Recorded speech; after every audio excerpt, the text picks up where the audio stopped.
আসসালামু আলাইকুম। নিঃসন্দেহে বাংলাদেশের বাঙালি জাতীয়তাবাদ, এই বাংলাদেশের স্বাধীনতা যুদ্ধ, স্বাধীনতার অমর সংগ্রামকে যারা শ্রদ্ধা করেন তাদের জন্য একটা দুঃসংবাদ।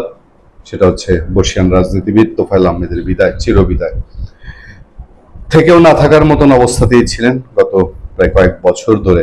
তোফায়েল আহমেদ অসুস্থ ছিলেন, তার মৃত্যুর গুঞ্জন অনেকবারই উঠেছে, সোশ্যাল মিডিয়ায় ছড়েছে, এমনকি মেইন স্ট্রিম মিডিয়াও খবর হয়েছিল। কিন্তু এবার শেষ শেষতক সেই বাগাসি বলে তোফায়েল আহমেদের শেষ খবরটি পাওয়া গেছে।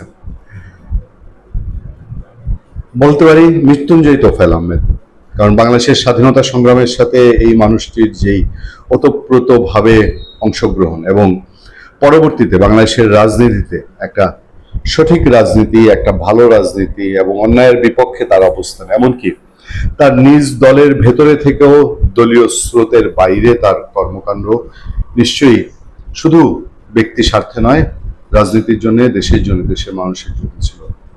আমরা খুব ভালো করে অনুমান করতে পারি কাঁদছে সারা বাংলাদেশের তোফায়েল প্রেমী বা সারা বাংলাদেশের মুক্তিযুদ্ধের পক্ষের শক্তি তারাই নয়, কাঁদছে তার নিজ জেলা ভোলার মানুষ।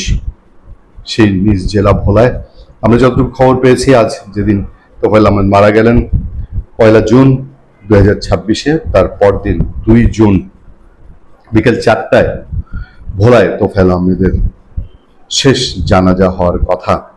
বিকেল 4টায় এখন পর্যন্ত পাওয়া তথ্য অনুযায়ী, এবং সেই জানাজায় কত লক্ষ লোক হবেন সেটা নিশ্চয়ই জানাজার আগে অগ্রিম বলা যায় না, তবে ধারণা করা যায়। এবং তার যে মূল সংগঠন আওয়ামী লীগের সঙ্গে তার শেষ জীবনটায় বড় দূরত্ব থাকলেও, তার পরিচয় যে আওয়ামী লীগ দিয়ে, সে আওয়ামী লীগের সঙ্গে অন্তরে ভেতরে কষ্ট থাকলেও, দুঃখ থাকলেও, দূরত্ব বা বিভাজন থাকলেও, সেই আওয়ামী লীগের পরিচয় তোফায়েল আহমেদের পরিচয়। আওয়ামী লীগের তোফায়েল আহমেদ, সেই আওয়ামী লীগ অন্তত নিষিদ্ধ সংগঠন হলেও ভোলা এবং তার আশপাশের জেলাগুলো নিয়ে তোফায়েল আহমেদের জানাজায় বড় ধরনের একটি জমায়েতের পরিকল্পনা করছে।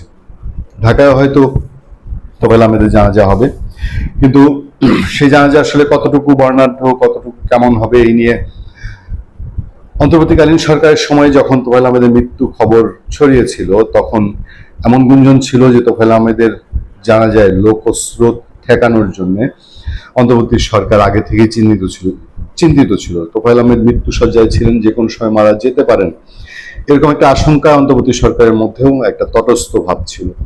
আমরা তোফায়েল আহমেদের আত্মার প্রতি শ্রদ্ধা জানিয়ে তার মৃত্যু সংবাদটি আবার পুরোটা একটু আপনাদের সামনে তুলে ধরতে চাই। দেশের প্রবীণ রাজনীতিবিদ তোফায়েল আহমেদ আর নেই। ইন্না লিল্লাহি ওয়া ইন্না ইলাইহি রাজিউন।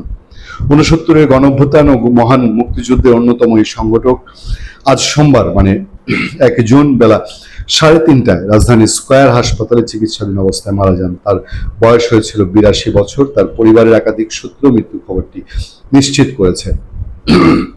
তোফায়েল আহমেদ লাইফ সাপোর্টে ছিলেন এবং স্কয়ার হাসপাতালে ছিলেন। স্কয়ার হাসপাতালের ডাক্তার, তিনি হৃদরোগ বিশেষজ্ঞ, আমরা যতটুকু জানি, ডাক্তার তৌহিদুজ্জামান তুহিন, তিনি তোফায়েল আহমেদের মেয়ের জামাতা। তিনি যেহেতু স্কয়ার হাসপাতালে দীর্ঘ সময় ধরে, তোফায়েল আহমেদের জামাতা ডাক্তার তৌহিদুজ্জামান তুহিন আজ বিকেল 4টায় তিনি বলছেন তোফায়েল আহমেদ চিকিৎসাধীন অবস্থায় আজ হাসপাতালে ইন্তেকাল করেছেন।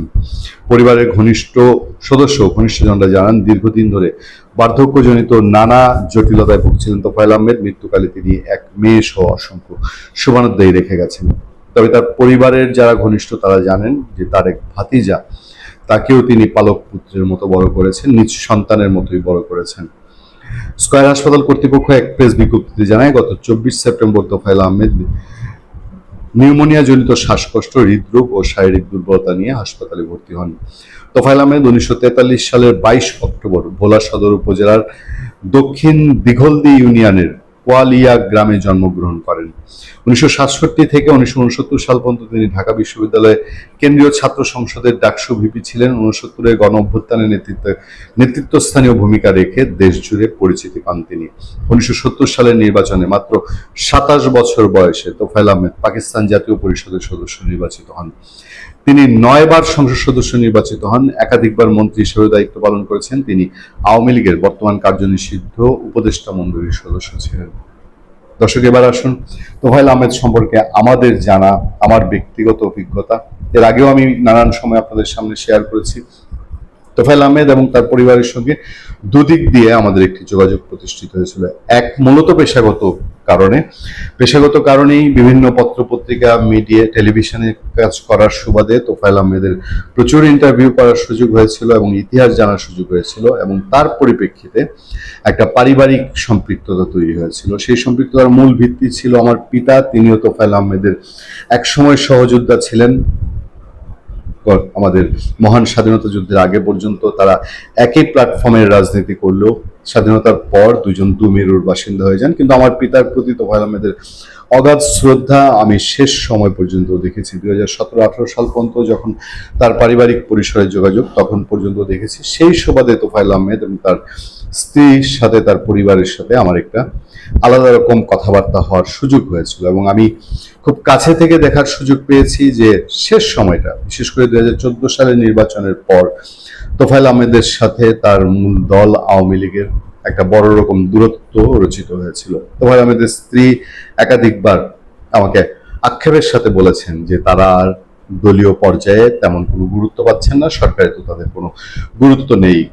এবং তোফায়েল আহমেদের স্ত্রী, তাকেও আমি গভীর শ্রদ্ধার সাথে স্মরণ করি, তার আত্মার রূপের মাগফিরাত কামনা করি। তিনিও তোফায়েল আহমেদের আগেই এই পৃথিবীর মায়া ত্যাগ করে চলে গেছেন। তোফায়েল আহমেদের স্ত্রীর সেই আক্ষেপ শোনার সাথে সাথে আমরা এও শুনতাম তোফায়েল আহমেদের বিবাহের সময়কার তাদের নাটকীয় বেশ কিছু ঘটনা, বঙ্গবন্ধুর অজান্তে তোফায়েল আহমেদের বিয়ে হওয়া, তারপর সেই তোফায়েল আহমেদের স্ত্রীকে বঙ্গবন্ধু গিয়ে ঢাকায় নিয়ে আসা, এসব গল্প তোফায়েল আহমেদের পরিসরে জানার সুযোগ হয়েছে। আমার আরো একটি তিক্ত অভিজ্ঞতা হয়েছিল তোফায়েল আহমেদের সাথে একবার টেলিফোন যোগাযোগের সূত্র ধরে, পেশাগত কারণে টেলিফোন যোগাযোগের সূত্র ধরে বিশেষ বাহিনী আমার পেছনে অনুসন্ধানে লেগেছিল, এবং তখন আমি খুব পরিষ্কার বুঝতে পেরেছিলাম যে তোফায়েল আহমেদের সঙ্গে আওয়ামী লীগের থাকলেও আওয়ামী লীগের আসলে বিশেষ কোনো ভূমিকা নাই, আওয়ামী লীগে তার কোনো বিশেষ ভূমিকা নাই। আওয়ামী লীগের মনোনয়ন বোর্ডে তিনি থাকতেন, মনোনয়ন বোর্ডে থাকলেও তারপরেও তার কথা কতটুকু গুরুত্ব দেওয়া হতো এটা যারা মনোনয়ন প্রত্যাশী তারা জানেন। অনেককে তিনি আক্ষেপ করে বলতেন যে আমি বললে বরঞ্চ ফলাফল উল্টো হতে পারে।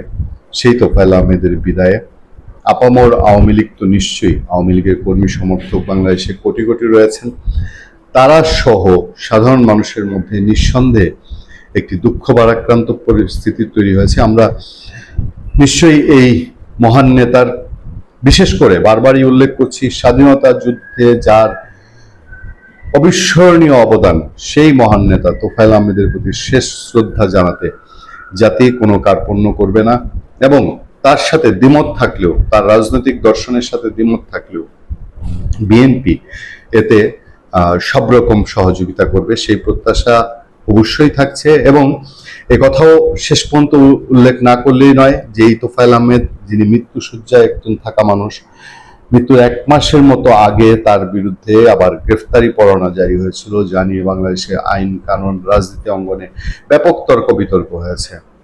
সেই জননেতা, গণনেতা, বাংলাদেশের নেতা তোফায়েল আহমেদের মতো শ্রদ্ধা জানিয়ে আজকের মতো বিদায় নিচ্ছি। ভালো থাকবেন, সুস্থ থাকবেন। আপনাদের সাথে আমি আতিক রহমান, পূর্ণিয়া।